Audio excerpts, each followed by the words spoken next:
Well, Canadians are waking up to a new and uncertain reality after U.S. President Donald Trump's deadline for economy-wide tariffs passed with no relent overnight.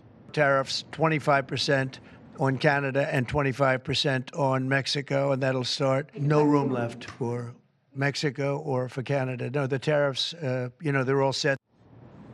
The American president is being accused of tipping the continent into a trade war, saying the 25% across-the-board tariffs, except for a lower 10% levy on Canadian energy, will impact the entire economy. Joining us right now is Ian Lee, a Carleton University business professor. Thank you for being with us. How are you feeling this morning? Well, not so good with this trade war that's about to emerge. You're absolutely right. It is a trade war that's being initiated by President Trump, and it's looking very grim for all of us in Canada.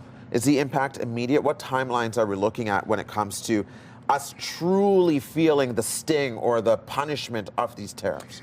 I believe it's going to be fairly quick. Okay. And the reason why is over the last 20 years or so, 25 years, across North America and probably the world, we've adopted what Toyota pioneered, this idea of lean production. In plain English, it meant you radically constrict the amount of inventory you hold throughout the supply chain. Mm-hmm. Instead of having literally 30 days or more, you run it right down and you become super efficient and you carry 2 hours, 4 hours, maybe a day. As a consequence, you have to constantly replenish your inventory. That means the trucks are rolling up every day to Shoppers and Home Depot and Canadian Tire and Loblaws and so forth. That's just in time. That's great. Mm-hmm. It makes the system more efficient, bring prices down. But when there's an interruption like this, you're going to see that passed on and show up at the retail much more quickly than under that older system. Tough talk from politicians has been turned up significantly. We've heard from the Ontario Premier, who says he's going to fight tooth and nail to the death, if you will, using that kind of imagery to spark or to reassure Ontarians what he's about to do. We're going to hear from Prime Minister Justin Trudeau this morning as well. But give us your thoughts in the practical economic sense about retaliatory measures and how impactful they will be in this trade war. They're catastrophically disastrous for Canada. Tiff Macklem, who is a very impressive nonpartisan, he's the governor of the Bank of Canada, gave a speech last week in Oakville, Mississauga, I believe. And he spelled out, it was a remarkable speech, very empirical, very factual, saying, here's the impact of tariffs.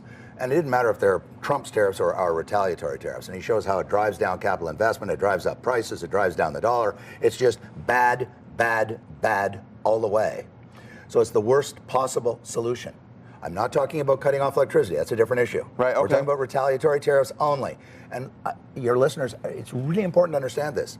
These almost $200 billion of retaliatory tariffs is a tax on Canadians. Mm-hmm. The tax imposed by our government, not the Trump tariffs.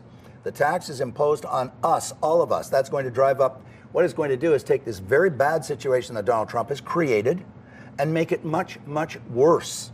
It's going to exacerbate because it's going to double. What we're doing is we're doubling down on Trump. We're saying what Trump is doing is so bad, we're going to copy him. Well, if it's so bad, why are we copying him? Right. Goes to the old adage, two wrongs don't make a right, so to speak. Exactly. But what should we be doing instead? Because I think we're like, well, what do? We can't just lie down and take it. My criticism of both our national government in Ottawa and Premier Ford, so this is a nonpartisan criticism. Yeah. He's a conservative. They say there's no alternative. There's nothing. What are we supposed to do? Just lie down? Nobody has ever suggested lying down. There are studies after studies going back my entire adult life about our declining competitiveness and productivity.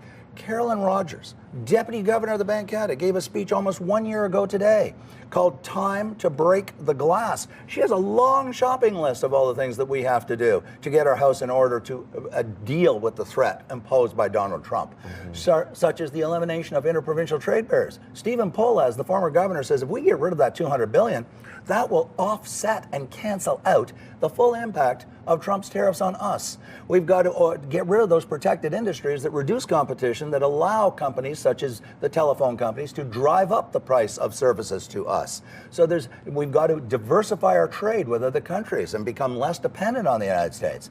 You know, we need to export liquefied natural gas to Germany, which is begging for it because they're heavy users of coal, and to Japan and South Korea. There's many, many, many things that we can be doing rather than this emotional response by political hotheads in our country, which is going to hurt ordinary Canadians with much higher prices. All right, Ian Lynn, that's what I call a mic drop moment. We're out of time, but thank you so much for being so clear on your thoughts in terms of what's taking place. And we will be keeping an eye on what the Prime Minister has to say and see if some of that interprovincial trade barriers do come down. You have a wonderful day. Thanks very much, Stefan.